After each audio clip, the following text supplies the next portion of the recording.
Hello everyone, welcome on my YouTube channel. तो आज की वीडियो जो है वो रहने वाली है क्लास 10th मैथ की, जिसमें हम कवर करेंगे एक्सरसाइज 7.1 जो है इसका क्वेश्चन नंबर 1 में। इसके 3 पार्ट्स हैं, तो इस वीडियो में हम इन 3 पार्ट्स को सॉल्व करेंगे। ठीक है, तो चलिए शुरू करते हैं वीडियो को। तो जो फर्स्ट क्वेश्चन है इसमें बोला गया है कि find the distance between the following pair of points. तो हमें जैसा ये फर्स्ट पार्ट है, इसमें हमें 2 पॉइंट्स दिए गए हैं, तो हमने इन पॉइंट्स के बीच का जो डिस्टेंस होगा उसको फाइंड करना है बाय यूजिंग डिस्टेंस फार्मूला। ठीक है, तो हम इस जो फर्स्ट पार्ट है इसको यहाँ पे सॉल्व करेंगे, फर्स्ट पार्ट को। और फर्स्ट पार्ट में जो पॉइंट्स दिए गए थे, तो जो फर्स्ट पॉइंट था उसको मैं कंसीडर कर लेता हूँ ए, तो ये आ गया 2,3। और जो दूसरा पॉइंट दिया गया था उसको बी कंसीडर कर लेता हूँ, दैट इज़ 4 and 1। ठीक है, ये 2 पॉइंट्स दिए गए हैं।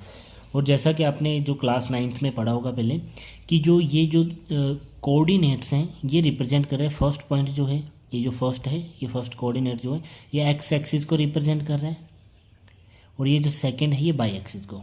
ये हमेशा इसी सीक्वेंस में होते हैं। जो फर्स्ट वाला जो वैल्यूज़ होती है ये होती है एक्स एक्सिस के लिए, और सेकंड जो होती है वो बाई एक्सिस के लिए। As the same way B point के लिए फर्स्ट जो है एक्स के लिए, सेकंड बाई के लिए। अभी दोनों जो सिमिलर हो जाएंगे, इसलिए हम इनको डिस्टिंग्विश करने के लिए इस वाले पॉइंट को मैं x1 बोल लूँगा, तो x1 की वैल्यू आ गई 2, और इस वाले को मैं x2 बोल दूँगा, तो x2 की वैल्यू आ गई 4। अब सेम वे में यहाँ पे इसको मैं y1 बोल लूँगा, तो y1 is equal to 3, and इस वाले को y2 बोल दूँगा, तो ये आ गया 1। तो ये सीक्वेंस जो था इसको हमने बोल दिया x1 और y1 था, और ये जो था इसको बोल दिया x2 एंड y2। ठीक है, अब मैं इनको पॉइंट्स को पहले मैं एक लाइन पे रिप्रेजेंट करता हूँ। जैसे ये ए था, ये बी था, इनके बीच का डिस्टेंस निकालना है। तो इसके जो पॉइंट्स थे वो 2 and 3 थे, और इसके जो पॉइंट्स थे वो थे 4 and 1। ठीक है, दोनों ही पॉजिटिव है सारा ही। तो यहाँ पे हमें डिस्टेंस फॉर्मूले का यूज़ करना है। ठीक है, तो यहाँ पे अगर मैं लिखूँ यहाँ पे यूजिंग डिस्टेंस फॉर्मूला,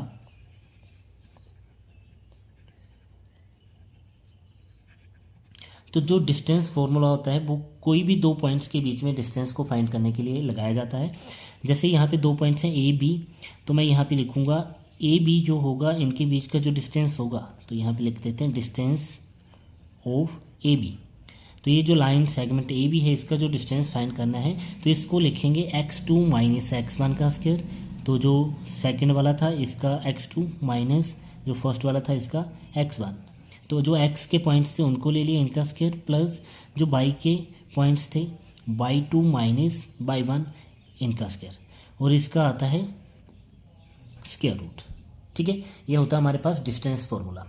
तो अब हम इनमें वैल्यूज़ पुट करेंगे और इसको सॉल्व करेंगे। ठीक है, तो यहाँ से जो a और b था, x2 की वैल्यू यहाँ पे लिखी गई है, x2 की वैल्यू है 4 माइनस x1 की वैल्यू है 2, इसका स्क्वायर हो गया, प्लस y2 की वैल्यू यहाँ पे है 1, देन y1 की वैल्यू है यहाँ पे 3, इसका भी स्क्वायर, देन स्क्वायर रूट।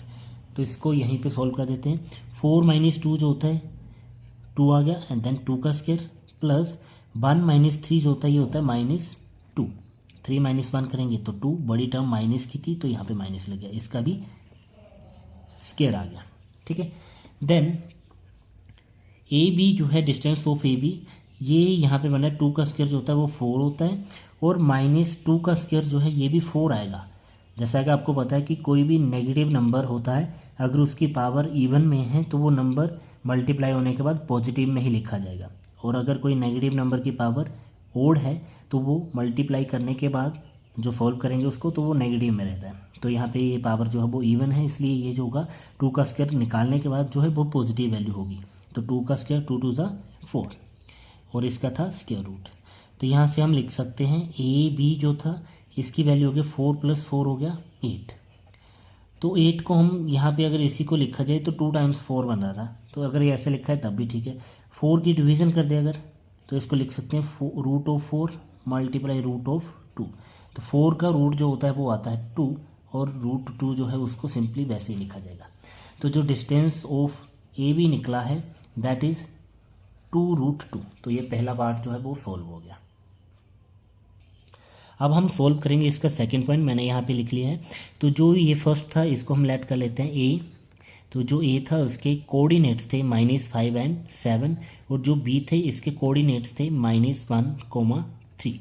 तो यहाँ पे x1 की वैल्यू है -5 और x2 की वैल्यू है -1 और y1 की वैल्यू है 7 और यहाँ से y2 की वैल्यू आ गई 3। अब हम इसको डिस्टेंस फॉर्मूले में वैल्यू ऐड करते हैं इसकी। तो यूजिंग डिस्टेंस फॉर्मूला,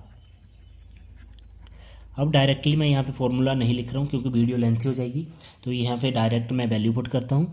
तो जो ए बी डिस्टेंस आएगा वो किसके बराबर आएगा, x2 - x1। तो x2 कितना था -1, देन फिर माइनस लगेगी क्योंकि फॉर्मूले में था x2 - x1, तो x2 जो था -1 था, देन माइनस, देन जो x1 था वो भी माइनस का था, तो इसका स्क्वायर आया, प्लस देन y2 की वैल्यू है 3 माइनस y1 की वैल्यू है 7, इसका स्क्वायर, देन इसके ऊपर आ गया इसका स्क्वायर रूट। जब इसको सोल्व करेंगे यहाँ पे तो ये बनेगा -1, देन माइनस माइनस यहाँ से ये प्लस हो जाएगा 5, इसका स्क्वायर हो गया, और यहाँ पे 3 - 7 करेंगे तो ये बड़ी टर्म माइनस की थी, 7 - 3 करा 4, बड़ी टर्म माइनस की, इसका स्क्वायर बन गया और इसका था स्क्वायर रूट।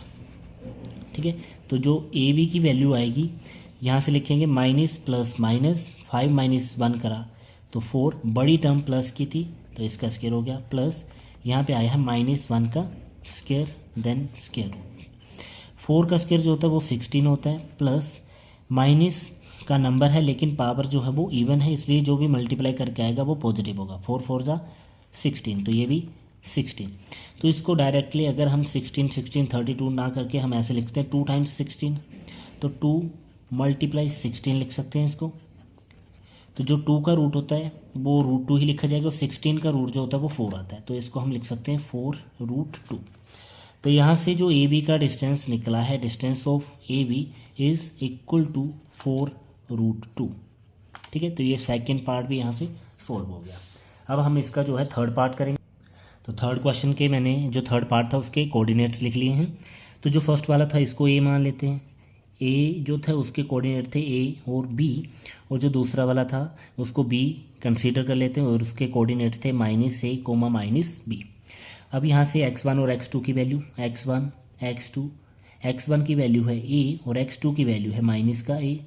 वहीं पे y1 की वैल्यू जो थी वो थी b और y2 की वैल्यू जो थी वो -b थी।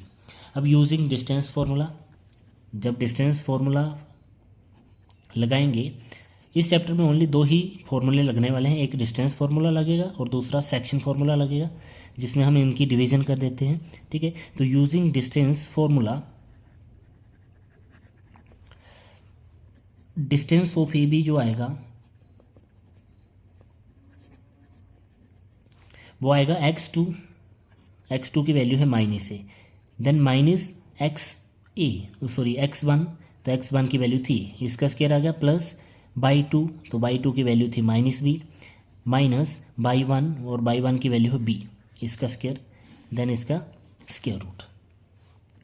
अब यहाँ पे है -a, दोनों सेम वेरिएबल्स हैं, तो यहाँ पे माइनस माइनस प्लस हो जाएगा और a प्लस a जो होगा वो हो जाएगा 2 × a, और दोनों सेम टर्म्स थी, माइनस की थी तो -2a का स्क्वायर हो गया, देन -b सेम टर्म्स है, दोनों माइनस की हैं तो ये बन जाएगा -2b इसका स्क्वायर, देन आ गया स्क्वायर रूट। अब आएगा नेगेटिव की टर्म है लेकिन पावर इवन है इसलिए ये पॉजिटिव हो जाएगी, तो 2a का स्क्वायर हो गया, 2 2 जा 4, a का स्क्वायर आ गया a², प्लस यहाँ पे देखेंगे नेगेटिव टर्म है लेकिन पावर इवन है इसलिए ये भी पॉजिटिव हो जाएगी, 2 का स्क्वायर हो गया 4 और b का स्क्वायर b², और इसका आ गया square root. Then distance of A B जो होगा, 4 इसमें भी है 4 इसमें भी है, तो 4 को हम कॉमन ले सकते हैं, देन a² प्लस b², क्योंकि 4 हमने दोनों में से कॉमन ले लिया था, तो यहाँ पे बन गया इसका स्क्वायर रूट। अब दोनों के रूट अलग कर देते हैं, 4 का रूट भी अलग कर दिया, इनटू जो a² प्लस b² था इसका भी रूट हमने अलग कर दिया। 4 का जो रूट होता है वो होता है 2, और जो a² b² थे ये जब हमें वेरिएबल्स की वैल्यू पता होगी तब हम इसको फाइंड कर सकते हैं। तो जो इसका फाइनल सॉल्यूशन बनेगा, डिस्टेंस ऑफ ए बी बनेगा, ये बनेगा 2 × a² + b²। ठीक है, जब वेरिएबल की वैल्यूज़ हमें दी गई होंगी तो हम इसको फाइंड कर सकते हैं। तो इसी के साथ ही एक हमारा क्वेश्चन नंबर जो फर्स्ट था इसके 3 पार्ट्स जो हैं वो कंप्लीट हुए। Thank you for watching.